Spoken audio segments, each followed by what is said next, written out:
Muy bien, se acerca la consulta popular y con ella el término, al menos así parece, de un ciclo en el que la principal preocupación del país se centró en la política. La transición entre la década del presidente Correa y la propuesta de renovación institucional planteada en la consulta popular por el presidente Lenín Moreno cerrará su etapa el próximo domingo 4 de febrero. Y todo apunta a que posteriormente el eje predominante de la preocupación pública sea la economía, la del país, pero también la economía personal, la individual, la de las familias. Carlos de la Torre, ministro de Economía, se encuentra hoy en Primera Impresión. Gracias por aceptar esta invitación. Señor ministro, el presidente de la República descartó la adopción de medidas de ajuste después de la consulta popular y definió como el gran reto de la economía el recorte del gasto fiscal en el orden no menor del 10%. ¿En qué plazo y en qué áreas piensa cumplir la disposición del presidente? Gracias, Eduardo. Muy buenos días con usted y con los televidentes. Es importante destacar que el manejo de la economía es permanente, es decir, todo el tiempo estamos aplicando diversas herramientas e instrumentos para irla encauzando dentro de la vía correcta. En ese sentido, es importante destacar que existe un problema fiscal que lo estamos resolviendo. Es un problema que lo heredamos, viene de años anteriores, pero que de no resolverse podría ahí sí generar efectos muy negativos en la parte que a todos nos importa, la parte real de la economía, es decir, en última instancia lo que es empleo, lo que es producción. Así que en esa línea hemos considerado que más allá de la reducción que ya se ha establecido en términos presupuestarios, el presupuesto general del Estado del año 2018 ya contempla una reducción de 1.965 millones de dólares de egresos totales respecto al presupuesto del año anterior. Pero todavía podemos hacer algo más en cuanto a optimizar los recursos públicos y es ahí en donde se inscribe esta siguiente acción que es la de avanzar hacia una reducción todavía mayor de ciertos gastos ya desde los ministerios que serán definidos en términos de las necesidades de la operación de cada uno de ellos. Eso sí, sin afectar de ninguna manera las prestaciones en términos de educación, de salud, de seguridad y todas las prestaciones sociales que se están entregando en este momento. Pero, ministro, siempre se ha dicho, no solo hay que gastar menos, hay que gastar mejor. Pero esto se diluye en todo el aparato del Estado. Es decir, una cosa es lo que el presidente ordene, lo que usted con la mejor intención diseñe como línea de política, y otra cosa es lo que ocurre más abajo ya en el resto de las estructuras, en la ejecución de los presupuestos. ¿Cómo avanzar en esto? En la calidad del gasto. Bueno, no es que ese gasto se puede desarrollar con toda la libertad que se pensaría en el sentido de que podría llevar a ineficiencias estructurales o reiteradas. Para eso nosotros tenemos ya desde hace varios años institucionalizado en el manejo de las finanzas públicas mecanismos de seguimiento para poder hacer una evaluación de la calidad del gasto. Siempre se puede avanzar más, pero no es que no existen los mecanismos para hacer esa evaluación y permanentemente nosotros estamos mirando cómo se va desempeñando ese gasto justamente para poder ir aplicando los correctivos en el sentido de que no solo sea menos, sino que cada vez sea mejor. Pero permítame insistir sobre el tema. De alguna manera también hay un factor psicológico en esto. El Ecuador vivió 10 años de una bonanza inusitada e irrepetible. ¿En qué medida nos creamos necesidades? Necesidades que ahora ya están establecidas como si fueran verdades inamovibles. ¿En qué medida seguimos gastando como si este fuera todavía el país de los presupuestos de la década pasada? Bueno, es evidente que siempre hay ese factor psicológico, para nosotros es clarísimo y esto se traduce también en que van surgiendo presiones desde el interior del propio gobierno en el sentido de necesidades de recursos adicionales o de redireccionamiento de recursos presupuestados. Eso es una situación que se da día a día, pero justamente lo que estamos haciendo ahora también es darse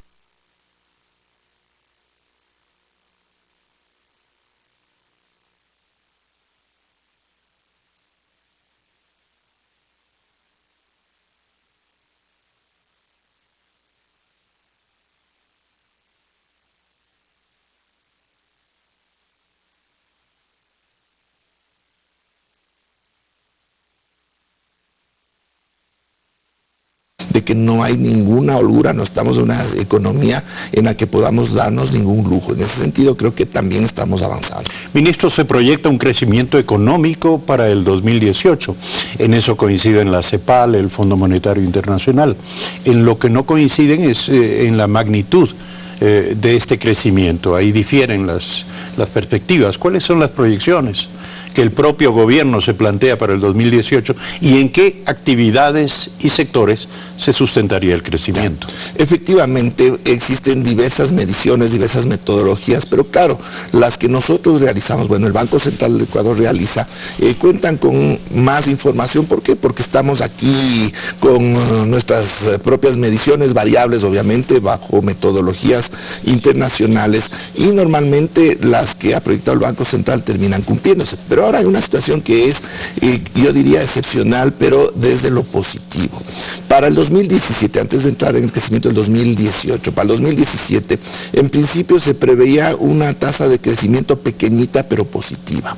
Pero los datos que ya tenemos ahora, ya que ha cerrado el año 2017, dan cuenta que nuestras estimaciones estuvieron por debajo de lo que va a ser la realidad. 2017 terminará con un crecimiento muy cercano al 3%.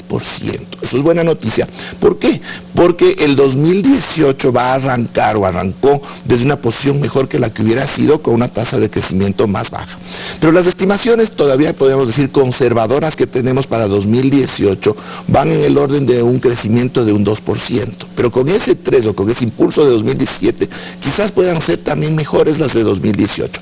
Esas son las buenas noticias. Estoy hablando de producción física, de más productos agrícolas, manufacturas, servicios que están atendiendo a las necesidades de los ecuatorianos de mucha mejor manera frente a una situación grave que sufrió la economía en 2016, que fue una recesión. ¿Cuáles van a ser los sectores más vigorosos de la economía en medio de esta proyección del año? Ya, más allá de la dinámica normal que ya están adquiriendo algunos sectores que se vieron deprimidos en años anteriores, nuestra apuesta fuerte es a la construcción, por dos vías, claramente.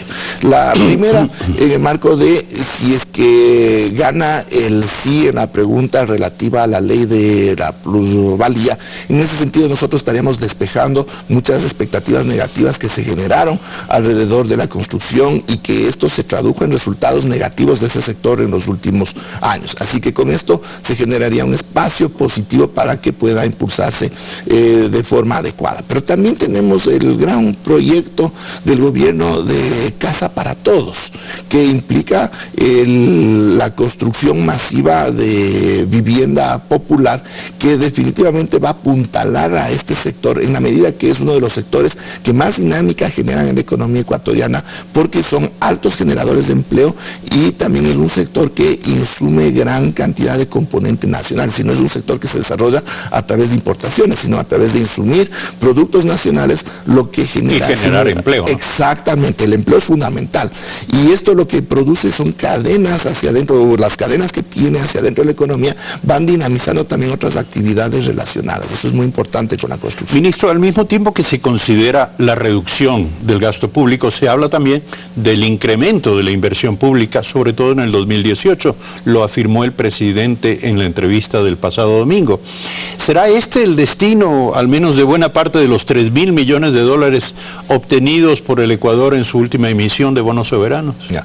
Por definición y por normativa, el financiamiento siempre se lo dirige a inversión, es decir, aquí no se puede utilizar recursos de financiamiento para gasto corriente. Pero también es importante entender cómo estamos manejando la estrategia de la inversión pública. Hay que entender que ya hemos culminado como país una fase en la que esta inversión fue muy fuerte en grandes obras de infraestructura. Ahí están los proyectos hidroeléctricos, la red vial, etcétera. Pero ya no estamos en una situación de poder seguir invirtiendo en esa medida, considerando que la inversión pública ha sido uno de los motores o quizás el principal motor de la economía en los años anteriores y no podemos hacer una transición de golpe para que sean otros espacios los que empujen a la economía. Entonces, en esa medida, la inversión pública o direccionada desde el sector público va a ser importante, pero ahora nos hemos abierto a la participación privada en construcción de nuevas vías, de infraestructura para generación hidroeléctrica, etcétera, a través del concepto que se llama alianzas público-privadas. ¿Eso qué quiere decir? Un menor esfuerzo desde la caja fiscal, pero esa diferencia será cubierta con inversión privada bajo modelos que van a permitir que el sector privado sea un partícipe activo en estos grandes espacios de desarrollo de la economía ecuatoriana. Dentro de los planes de inversión se contempla lo que será necesario para poner en operación las 640 obras de las que se habló, obras mal construidas, obras parcialmente financiadas, etcétera. Bueno, efectivamente, parte de esa inversión justo va para esas obras. Se ha presupuestado para 2018 un monto, en la medida de que no podemos quedarnos con obras inconclusas porque no tienen ninguna utilidad, más allá de los problemas legales que ya han tenido, los problemas en el desarrollo mismo de las obras. Lo que les sirve a los ecuatorianos es la obra concluida, y en ese sentido estamos trabajando. Se ha dicho, señor ministro, que el endeudamiento externo no es para el Ecuador un camino de largo aliento. ¿Cuánto más en tiempo y en montos considera usted que puede el Ecuador apelar al crédito externo? A ver, aquí tenemos que entender que no hay país en el mundo que no acuda a financiamiento interno y externo. Esta es una regla, podríamos decirlo así. Así que todos los países del mundo siempre estarán buscando financiamiento, y ese también es el caso del Ecuador. Si no existiera financiamiento, los estados no podrían invertir en el desarrollo económico y social de los pueblos, y no habríamos alcanzado a nivel global los niveles que tenemos en la actualidad en términos de ese desarrollo. Así que siempre vamos a tener que acudir a financiamiento. Ahora, ¿cómo se acude a ese financiamiento? ¿En qué condiciones? Ahí es donde están las diferencias. Si ese financiamiento se lo alcanza siempre de forma responsable, en términos adecuados a cómo opera la economía, para que su repago pueda hacerse en términos normales, sin afectar el desempeño del resto de la economía, ese financiamiento será siempre positivo. ¿Y hasta dónde, señor ministro? Porque la ley ecuatoriana fija un techo. Bueno, es que ahí viene justamente cómo opera el financiamiento. Si el financiamiento logra generar ese desarrollo, la economía también crece. Y ese techo está estableciendo una relación entre deuda y Producto Interno Bruto. Si logramos que el Producto Interno Bruto empiece a crecer cada vez más rápido y esa velocidad sea mayor que el financiamiento, este indicador va a ir bajando. Y eso es lo que estamos procurando hacer con el ejercicio económico en la actualidad. Permítame volver sobre el tema de la reactivación productiva del país. Usted ya anticipa que una de las apuestas será el sector de la construcción, sobre todo en el campo de la construcción de vivienda o vivienda social, viviendas masivas. La pregunta es, ¿a qué otros sectores va a apostar? Bueno, en definitiva, no hay una definición exacta de qué sectores, porque en realidad lo que nos interesa es que toda la economía vaya desarrollándose. Lo que podríamos indicar más allá de sectores, pues luego podemos entrar en alguna especificación por ciertas características estructurales. Nosotros también estamos apostando a las micro y pequeñas empresas. Eso es algo que no se está diciendo, pero con la ley de reactivación económica hemos generado un conjunto de incentivos muy fuertes para que este espacio del sector privado, que es el generador del 70% del empleo del sector privado, pueda desarrollarse de forma adecuada, porque ha sido un sector vulnerable, es un sector que no ha tenido un oxígeno para poder ampliar su actividad, siendo tremendamente importante en la economía. Ahora, dentro de ese espacio ya, ¿qué sectores económicos, qué actividades económicas exactamente podrán desarrollarse? Bueno, hay varias, pero nuestra expectativa, nuestra esperanza es que sean aquellas que principalmente están orientadas también hacia el sector externo. ¿Por qué?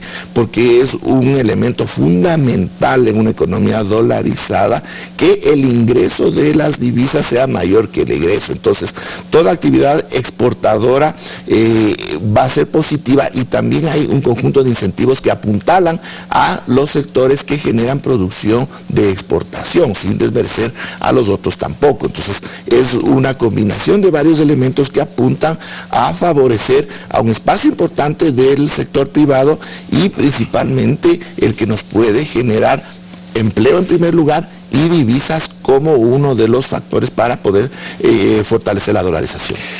Para concluir el diálogo, ministro, un signo del gobierno del presidente Lenín Moreno ha sido la apertura al diálogo.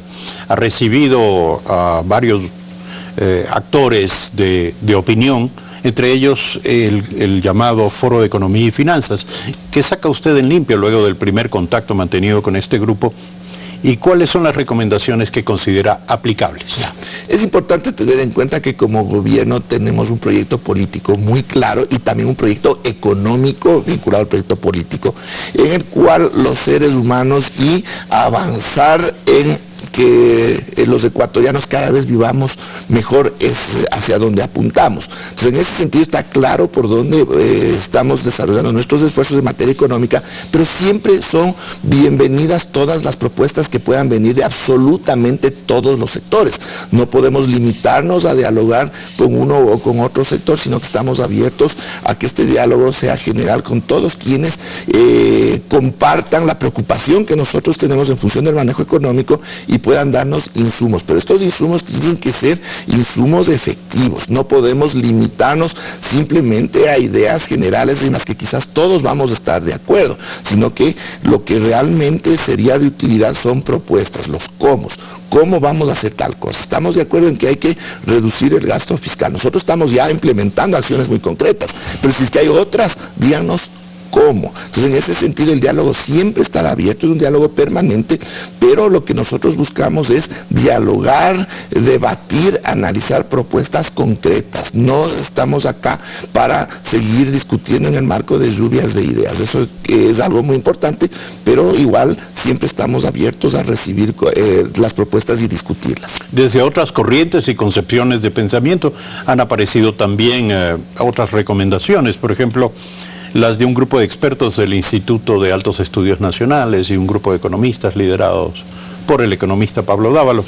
¿Piensa escuchar y considerar también estas ideas para alimentar las políticas económicas del país? Claro que sí, puedo adelantar que ya se están preparando reuniones en las siguientes semanas iguales a la que mantuvimos con este primer grupo de los economistas del Foro Económico y Financiero, para escucharles en los mismos términos, en el mismo espacio, y nosotros también poder tomar nota, porque la ciudadanía tiene que tener la seguridad de que si es que nosotros recibimos insumos que nos permiten mejorar nuestra acción, nosotros lo haremos inmediatamente. Ese es un compromiso que tenemos y por eso es esta apertura.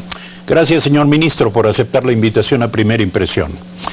Avanza la campaña hacia la consulta popular y los ciudadanos van formando sus opiniones acerca de las 7 preguntas incluidas en esta consulta. Regresaremos con los últimos datos de CEDATOS a través de su director, Polibio Córdoba, quien nos informará esta mañana.